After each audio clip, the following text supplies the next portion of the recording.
शुभ संध्या। कक्षा की आगाज करने की मैं घोषणा करता हूं। हम लोग भाग 2 में हैं और बिहार के बजट को देख रहे हैं। बिहार का बजट, बिहार के आर्थिक सर्वे बीपीएससी का सबसे मोस्ट इंपॉर्टेंट एरिया है। हालांकि इससे भी ज्यादा इंपॉर्टेंट बिहार का इकोनॉमिक सर्वे है जो अगले सत्र में हम लोग पढ़ाएंगे, लेकिन इस सप्ताह हम दोनों भाग को देख लेंगे एक एक करके। आज चूंकि सेकेंड हाफ में देखें और इसको मुख्य धारा में ही देखें, बताने की जरूरत नहीं है कि बजट क्या है। आय व्यय का एक करनी है और जानकारी में है कि 112 अनुच्छेद में छेद 112 वार्षिक वित्तीय विवरणी के रूप में इसकी चर्चा है। आपकी जानकारी में है कि राज्य की जो बजट है वो अनुच्छेद 202 में, तो 112 और 202 दोनों आर्टिकल्स को ध्यान में करके रखना चाहेंगे। ठीक है, यहाँ पर मैं बजट का इतिहास बताने नहीं आया हूं। आर्टिकल 202 का संबंध है राज्य के बजट से, राज्य बजट से। 112 का संबंध है केंद्र के बजट। हालांकि जब बजट की बात होती है तो इसके लिए एक वर्ड है वार्षिक वित्तीय विवरणी। वार्षिक वित्तीय विवरणी मैंने अभी अभी आपको बताया कि हम लोग बिहार बजट 2024-25 को सेंट्रल थीम में रखें। लिखने से ज्यादा सुनिए और फिर इसको अपने से कॉपी पे नोट कर लीजिएगा। पीडीएफ भेज ही रहा हूं आपको बस थोड़ी देर में।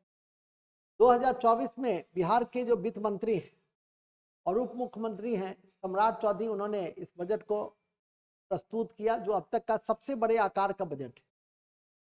यही देखा जाए तो 2-3 एंगल पूछता है कितना का बजट है, राजकोषीय घाटा क्या है, राजस्व बचत कितना है, राजस्व बचत जो है वो जीएसडीपी का कितना है, या राजकोषीय घाटा जीएसडीपी का कितना है। यही 2-3 एंगल से आपको क्वेश्चन पूछे जाते हैं। कुल व्यय हम कितना करेंगे, ये इंपॉर्टेंट होता है। तो सबसे पहले हम बजट की जब बात करते हैं तो बजट क्या है, एक अनुमान है। खर्च का, आय व्यय का एक अनुमान है। तो कुल व्यय की जो संभावना है वो 2,78,725 करोड़, 2,78,725 करोड़ रुपए। ध्यान से सुनिए, इसके बाद आप लोग भेज देंगे तो कॉपी पे नोट भी कर लीजिए।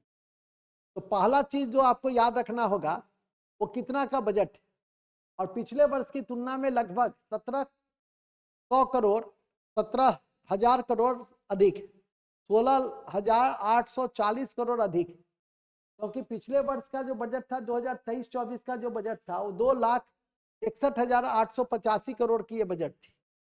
तो इसे ध्यान में रखने की कोशिश करेंगे एक, ठीक है कि नहीं। अब इस बजट का ये तो हुआ पहला भाग, याद रखिएगा ये पहला भाग है। बजट कितना करोड़ का है, कुल व्यय कितना होगा, तो ये एक इंपॉर्टेंट है। दूसरा इंपॉर्टेंट है इसमें आय और व्यय है, तो व्यय लिख लिए और आय भी देखिए। प्राप्ति कहां कहां से होगी आपकी, तो सबसे बड़ी प्राप्ति होगी राजस्व, और राजस्व जो बचत है हमारा वो 1,11,000 जो बचत है हमारी वो 1,121 करोड़ रुपए की बचत है, जो जीएसडीपी का 0.11% है। तो इसको ध्यान में रखिए। जो राजकोषीय घाटा है, राजकोषीय घाटा हम लोग कैसे ज्ञात करते हैं, कुल गैर ऋण व्यय माइनस कुल जो गैर ऋण आय है उससे हम ज्ञात करते हैं, जो 19,095 करोड़ रुपए होंगे। और जीएसडीपी का 2 ये इंपॉर्टेंट क्वेश्चन है इस बार का, कि 2.9 करोड़। तो ये तीसरा बिंदु कॉपी पे नोट करेंगे, और एक चौथा बिंदु नोट करेंगे कि राजकोषीय घाटा जीएसडीपी का कितना परसेंट, 2.98% है। यह याद रखिएगा परीक्षा के दृष्टि। कितना है राजकोषीय घाटा, 29,095 करोड़ है, ये याद रखिए। राजस्व बचत कितना है, तो राजस्व बचत जो है वो 1,121 करोड़ है, जीएसडीपी का 0.11% है। अब आइए हम जो पैसा खर्च करें, हमको जो खर्च करना है 2,61,78,750, इसमें मेन जो खर्चा है हमारा वो है स्थापना और प्रतिबद्ध व्यय। जो नौकरी हम बांट रहे हैं वो देखिए कि हमारे पास विकास के लिए कम पैसा। हम लोग स्थापना मत जो सरकारी कर्मचारी हम लोग क्या है उस पर हम लोग 1,78,706 करोड़ रुपया हम लोग खर्च कर रहे हैं, जो पिछले वर्ष की तुलना में भी लगभग 17,000 करोड़ 16,850 करोड़ से अधिक है। तो हमारा स्थापना व्यय दिनों दिन बढ़ता जा रहा है। आप जो 2,000 नौकरी लीजिएगा, 2 लाख और नौकरी दिया जाए, ताकि सरकार का वादा है कि 2025 से पहले हम 10 लाख नौकरी देंगे, यह व्यय तो और भी बढ़ेगा, ठीक है कि नहीं। और ये अगले वर्ष जो भी सरकार बनेगी तो उसका व्यय जो प्रावधान होगा इस तुलना में मुझे लगता है कि कम से कम 20% तो अधिक का है, ठीक है। अभी भी आप देखिएगा तो पिछले वर्ष की तुलना में अधिक है, तो उसको हर साल अधिक होती है, और इस वर्ष तो सरकार नौकरी भी, इसको ध्यान रखेंगे। अब हमारे जितने भी स्कीम है, जो वार्षिक स्कीम है, जो योजनाएं चलती है, कार्यक्रम चलता है, वो कुल बजट अनुमान का कितना होगा, वो 1 लाख करोड़ रुपया। नहीं, हमारा जो डेवलपमेंट के लिए हम पैसा खर्च करेंगे वो 1 लाख करोड़ रुपया है। ये है हमारा 7वां।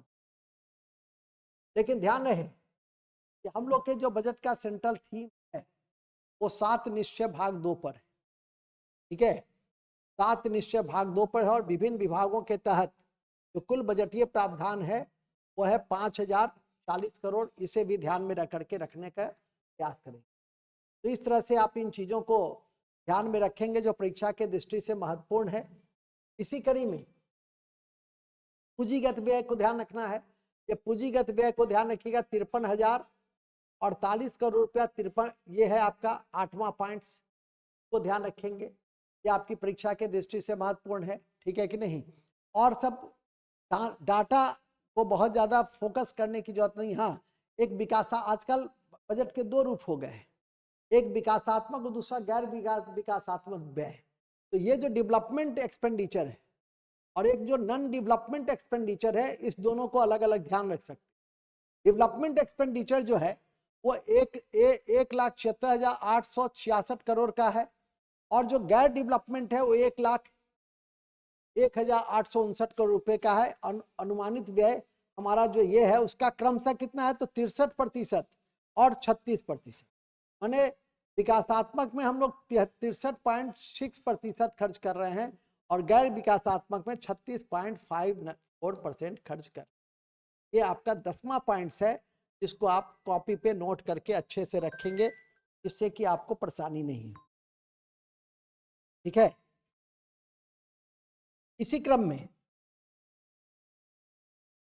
हम लोग अब ये सब राजस्व प्राप्ति वगैरह को देखने की ज्यादा जरूरत है। एक जीएसटी को देख सकते हैं कि जीएसटी से हमें कितनी आय की प्राप्ति होगी 2023-24 में, ठीक है कि नहीं। तो जीएसटी के आंकड़े को थोड़ा सा ध्यान में रखना चाहेंगे। कोई बताएगा कि जीएसटी 2023-24 में अनुमानित है? केंद्रीय करों का तो है, और बताएंगे, जल्दी बताइए। जीएसटी 2023-24 में कितना अनुमानित? पहले ये देख लीजिए। हमारा जो आय होता है वो केंद्र सरकार के करों से, केंद्र सरकार से केंद्रीय करों में 1,13,000, ठीक है, लगभग करोड़ रुपए अनुमानित है। ये 11वां पॉइंट, ये ध्यान रखिएगा, ठीक है कि नहीं। नेक्स्ट, और जो सहायक अनुदान हमको प्राप्त होगा केंद्र से वो है 52,160। पहले इन सबको एक जगह लिख लेंगे कि हमें केंद्र से कितना कर राजस्व में हिस्सा मिल रहा है, तो 1,13,000 करोड़। हमें केंद्र से सहायक अनुदान कितना मिल रहा है, तो हमें 52,160 करोड़। अब तो ये भी पूछा जा सकता है बजट में कितने दिए गए, केंद्र सरकार ने इस बजट में कितना दिया है, ये भी पूछा जा सकता है। तो ये भी ध्यान रखेंगे, 2 पॉइंट्स को पहले की तुलना में ध्यान रखेंगे। इसके बाद आपको राजस्व बचत तो हो गया, अभी राजस्व बचत पे तो हो ही गई है, ठीक है। राजकोषीय घाटा हम लोगों ने देख ही लिया है।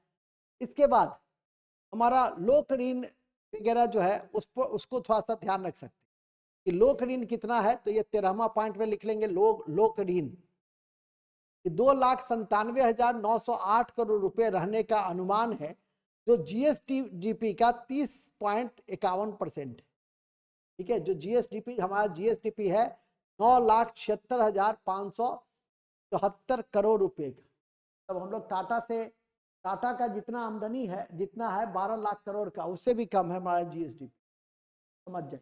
है टाटा से तुलना नहीं करें तब ना। टाटा का इस दिन टाटा रतन टाटा की पूरा कवरेज हो रहा था, है कि नहीं। हालांकि उन्होंने व्यवसाय और कल्याण को बड़ा अच्छा संतुलन करते हुए देश को आगे बढ़ाया है, विशेषकर औद्योगिक दृष्टि से। फिलहाल तो अभी हम लोग जीएसटीपी हम लोग का कितना है, तो ये है, इस पॉइंट्स को भी ध्यान में रखिए, 9,76,514 करोड़। और उसमें लोक ऋण हमारा कितना अनुमानित है, ये भी ध्यान रखेंगे, 2,97,908। एक चार्ट रखिए, एक कागज रखिए, उस पर सब नोट्स कर लीजिए और उसको लगातार देखिए, या अपने जहां पर पढ़ते हैं वहां पे उसको साट लीजिए, जो आपके लिए ज्यादा अच्छा होगा, ठीक है कि नहीं। वो परीक्षा के दृष्टि से उस पर नजर रखने की जरूरत है। अभी जो हम लोग विभिन्न विभागों में जो स्कीम में जो खर्च कर रहे हैं, वो खर्च सबसे ज्यादा कहाँ है, तो ये 3 क्षेत्र ऐसा है जहां हम सबसे ज्यादा खर्च कर रहे हैं। एजुकेशन में अपनी पूरे स्कीम का जो 1 लाख करोड़ है, तो 22% हम लोग खर्च कर रहे हैं शिक्षा पे। 14% में 13.84% हम लोग ग्रामीण विकास पे, 8.19 हम लोग समाज कल्याण पे खर्च कर, ठीक है कि नहीं। ये 3 सबसे इंपॉर्टेंट है जिस पर आपको नजर रखना है, ठीक है। इसके बाद ही ग्रामीण कार्य विभाग है, स्वास्थ्य विभाग है, नगर विकास है, कि पथ निर्माण है, कि जल संसाधन है, कि कृषि है, या अन्य विभाग, ठीक है। लेकिन ध्यान रखना कि बिहार एक कृषि प्रधान राज्य है, लेकिन कृषि पर हमारा व्यय कितना है, स्कीम बुद्ध व्यय कितना है, 2.78, क्योंकि बिहार एक कृषि प्रधान राज्य है। यहाँ तो ठीक है, बिहार निरक्षर राज्य है तो 22%, हम 22.20% में हमारा ग्रामीण विकास है, तीसरा।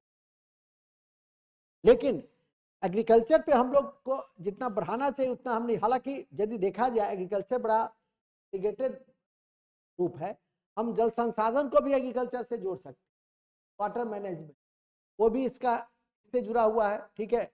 हम सड़क को भी इससे जोड़ सकते हैं, कृषि उत्पाद बेचिएगा कहाँ, बाजार के लिए सड़क चाहिए तो वो भी आपके लिए है, ठीक है कि नहीं। तो कई क्षेत्र को हम इसमें से, बिजली विभाग पे जो खर्च करते हैं उसको भी हम एग्रीकल्चर से जोड़ के देख सकते हैं, ठीक है। पशुपालन पे जो खर्च करते हैं, अन्य विभाग जो नीचे दिया हुआ है, वो भी, उससे भी हम एग्रीकल्चर से जोड़कर देख सकते हैं। तो इस तरह से, लेकिन मुख्यतः 3 चीजें याद रखें, शिक्षा, ग्रामीण समाज कल्याण, और बिहार में कृषि का प्रतिशत 2.7।